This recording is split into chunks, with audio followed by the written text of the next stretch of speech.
Alleluia. Om Mani Padme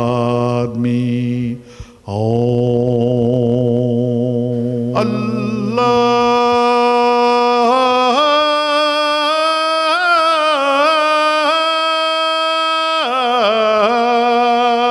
Satnam.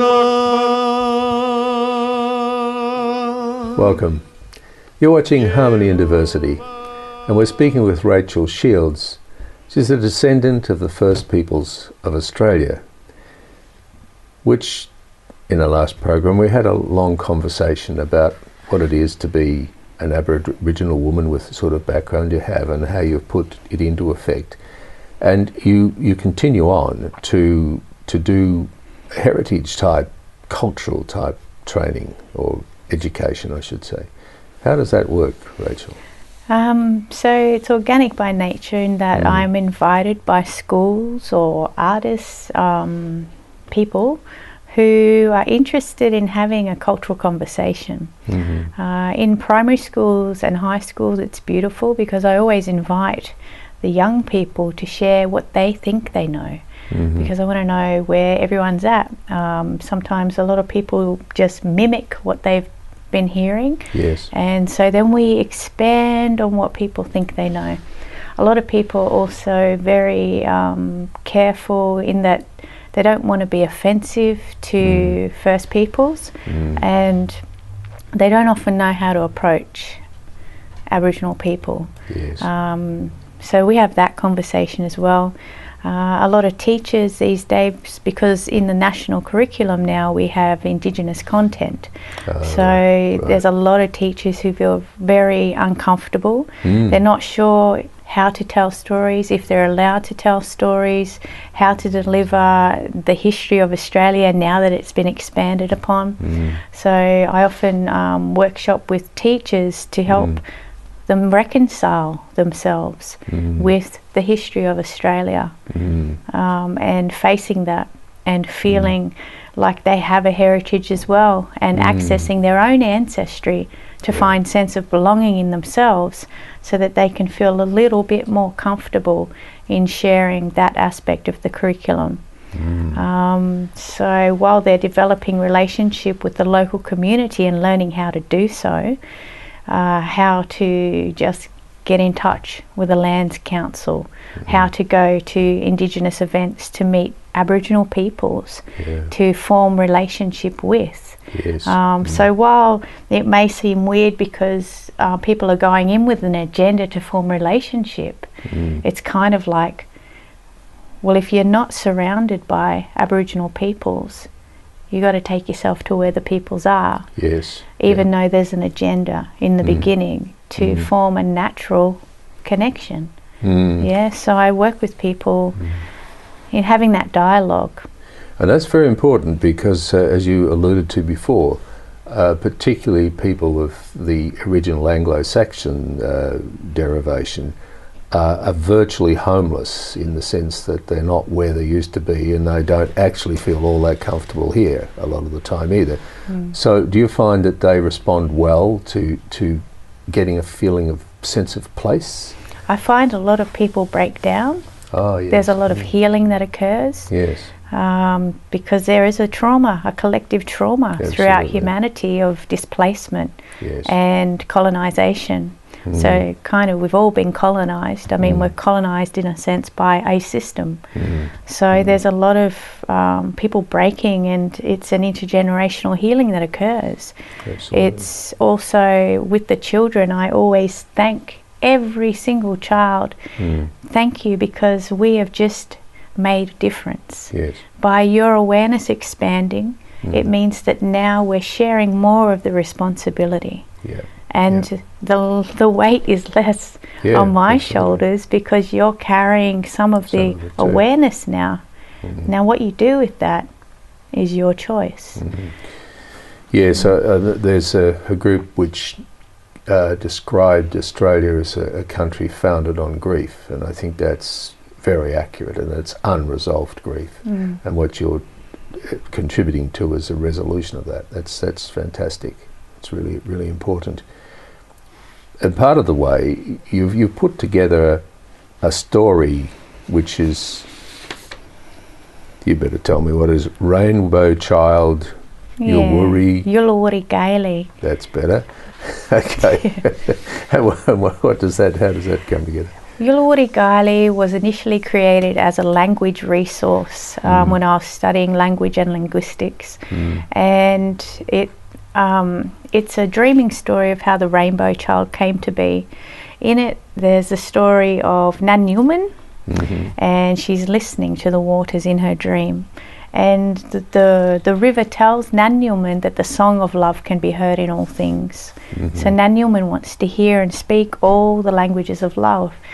So the rainbow serpent goes and gathers all the songs of love from across the lands and brings them back. Nan Newman's pregnant, and they're all birthed into a child, Yulwari Gailey, the rainbow child. And then the child walks in harmony throughout the lands. It's a story about how we approach life, one another, nature, things. One way of approaching actually opens the door to connection. Yes. Another way of approaching actually keeps that door firmly shut. Right. It's about fluidity again. It's about connection. It's about relating to and with respect, self-respect, respecting all.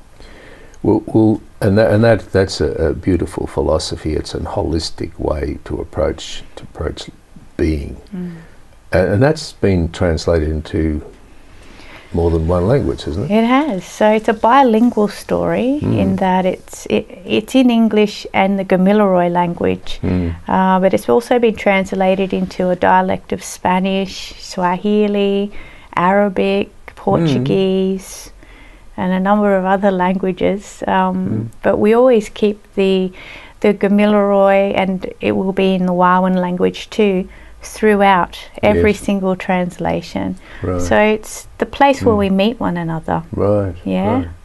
Right. That's immensely powerful. So how's it distributed? Is it sort of... Well, at the moment, because I struggle with, I think about the earth, which limits my production of things. Yes. But we do have an internet. So the story is in English and Gamilaroi on a web page that I've created, and I pretty much am happy to upload the translations to there. But we're out of time, so we'll pick this up in a moment. We'll be back in a moment.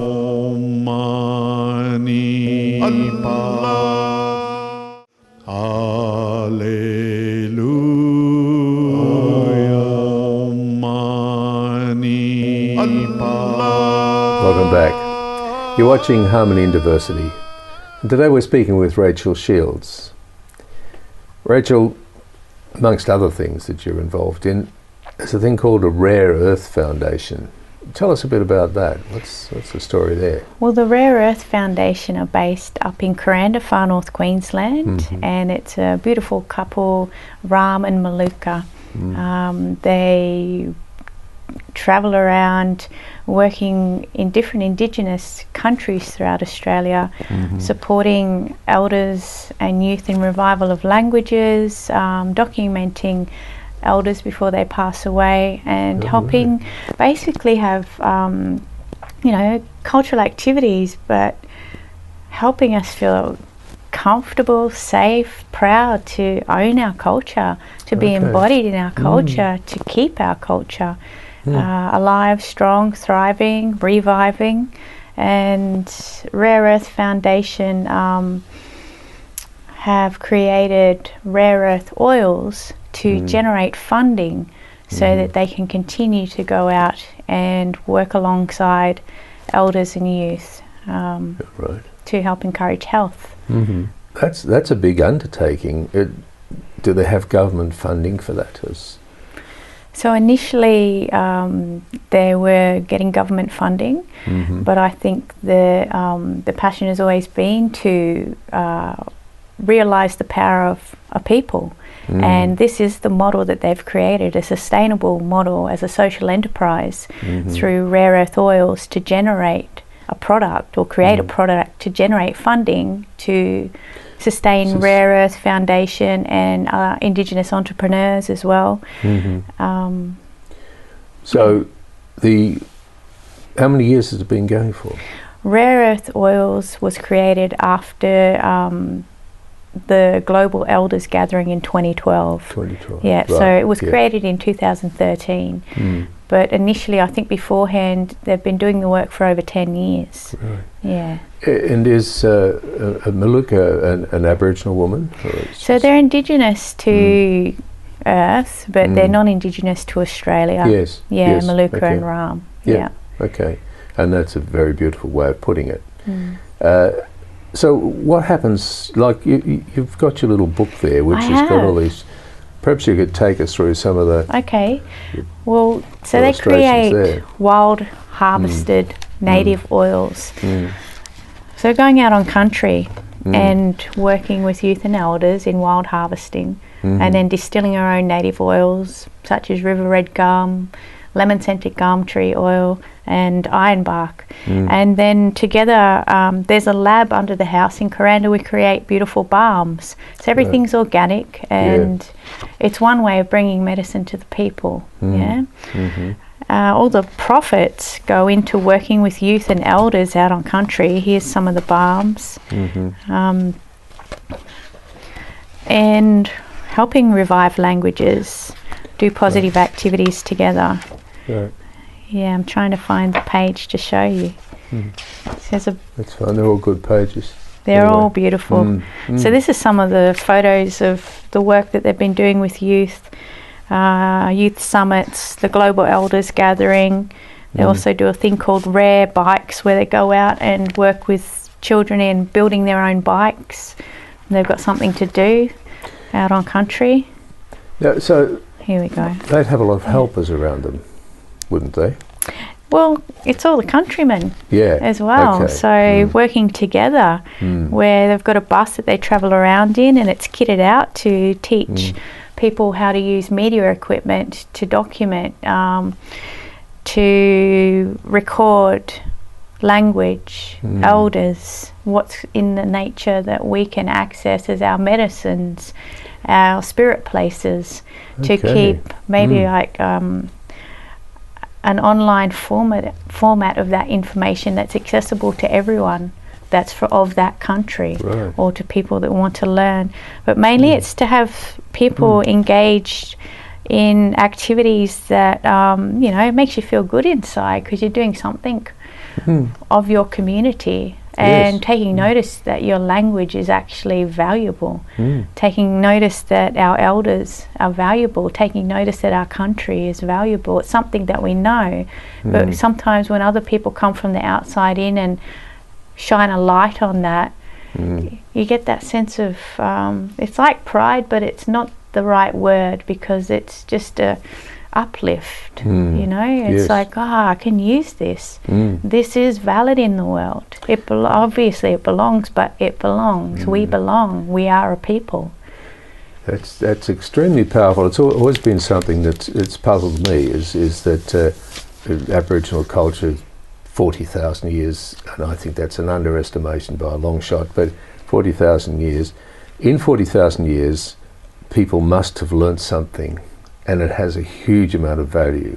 And this is one of the ways of bringing that value forward through the people themselves. It's fantastic. Well, it's maintaining that knowledge that, I said before, I consider that we are equivalent to ancient scientists. It's been a long time that we've been able to form such deep relationship with our environment. Absolutely. To know the effects of this and that when you apply it.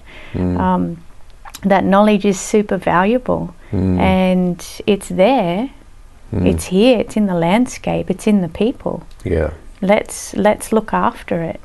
Absolutely, particularly when things like phrases like "gone walkabout" has some derogatory component to it, a big derogatory component to it, whereas in fact it was not that.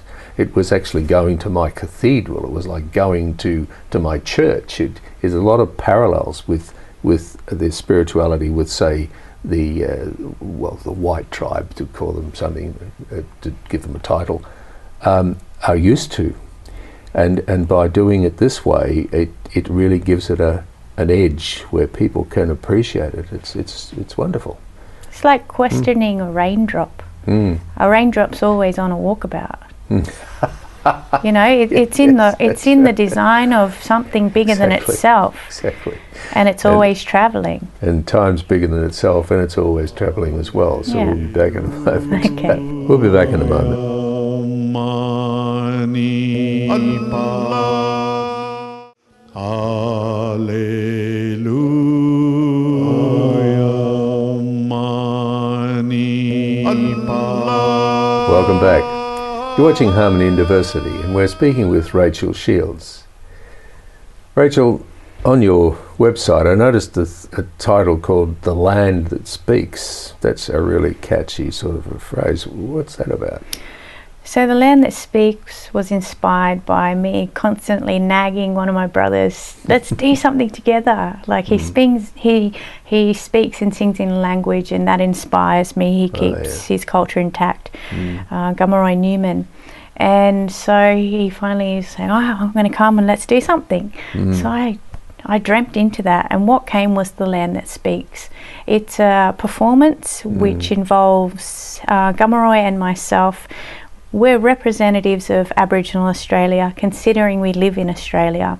So we're like the foundation, and we share story and song in language, and we give a voice to Aboriginal Australia, not on behalf of everyone, but a voice for in this performance. We have other beautiful musicians join in, and it's as if we're the foundation, but it's also all the branches on the tree, all of us from all around the world. We usually have projected imagery from all around the world of nature and all different peoples, and we basically take people on a journey for an hour and a half. We invite people not to clap, simply to listen, to let go, enjoy, relax into the land that speaks, as it speaks through us, through story, song and sound. Right. Yeah. And are those traditional songs? Are they songs? Some of them are, especially through Gamaroi. I'm a singer-songwriter, so I share songs that have come through me in English language and the sounds that come through the guitar. It's really about inspiring something inside people. It's like everyone has this little ember or a little flame, or for some people it's bigger, and through gentle inspiration we breathe on that fire so that it's warmer and brighter in each person. And particularly Gamaroi, what language does he sing in mainly? Gamilaroi language. Gamilaroi, yes. So we're countrymen in that sense. Yes. And you must, well, you not must, all I imagine that you would feel when you're speaking and singing in that language is ancient, so it carries within it the essence of 40,000 years. Does that? Yeah, you feel, I guess, I feel the timelessness of that. Also, I feel the support of that. I feel held by that. I feel held by that when I hear Gamaroi singing in language, speaking in language, and I may not recognise in here what he's actually saying, but I feel totally at ease because I know it inside myself. Yeah. Oh, and what sort of feedback do you get from audiences at these? Beautiful feedback. I remember there was a couple who just stepped off a plane. They'd come from England. They'd found us somehow. Their son rushed to the airport, picked them up and brought them to our first performance, and they'd emailed me, and then I went and hugged every single person at the end of that. I just wanted to say hello, hello, hello. I liked for people to feel that we're all on the same level. Well, I'm not on a stage, we're on the same. And I remember that man, he couldn't actually find language to place upon what he was feeling. And a lot of people don't actually have the words, and that's the beauty, because once again it's not so much about the words, it's about the feeling. Very and much. It belongs to you. With the musicians, none of them have actually met one another, only a couple of us, so they come in blind. I have a little map next to each person where it might be cello and piano, you're there. So we know who's going to be where, but we don't know what's going to come. So it's true to the moment. Absolutely. And everyone has an experience together as much as the listener. And that's it. It's about revealing what is within and bringing inspiration back to that. Yes, that's once again, I think I've used the word a couple of times, inspirational, but it particularly is, and it sort of reflects your commitment to this cultural amalgamation, this recognition that it is all a unity. Behind it all is just a unity, the one. Yeah. And that's immensely encouraging, because if we're going to be able to bring some outcome from this, that's the pathway to do it, it would seem. You know, the thing about 6 degrees of separation. So how many degrees are there in a circle, Norm? There's 360. So what's that, 354 degrees of connection? Yeah, that's right. That's where my attention is. Is recognising the connection. I don't have to go looking for it. I just have to see it. It already exists everywhere. Yes. Yeah, and just to sort of round off, because our time is closing, but the Global Elders Gathering would have brought some of that together as well. It did. So there were elders and peoples, Aboriginal peoples from different parts of the planet, as well as the Yarrabah elders. As it goes, I think it had been over 120 years since ceremony had actually occurred in Yarrabah. Yarrabah is a place where people were taken off country and all put together in Yarrabah when people were being taken from their country and stuck on missions. That's one of those places. So it also has its own healing that needs to occur. But it was quite a special event in coming together, being in the timing of the elders as well. Yes, you know, there wasn't actually at 12 o'clock we're doing this, even though it was said. Maybe 2.5 hours later the elders would turn up. That's right. So we were in their timing, yes. which was a beautiful lesson in itself. Yes, absolutely. Yeah, strong medicine. Now that was in 2012 at Yarrabah. Yeah. Is there any suggestion that might be replicated at any later time? I believe it's actually happening all around the world through different people, but I reckon it will be. Yes, so it sounds like a very, very powerful experience. Yes, Rachel, we've covered such a range and thank you to a beautiful depth, capturing something which is the essence of this land, which, as we alluded to before, is a country which still is founded in grief and on grief, and let's hope that your work will help to resolve some of that. Thank you so much for your time. You're welcome. You've been watching Harmony and Diversity. We'll be back next week. Thanks for watching. Baha'u'llah,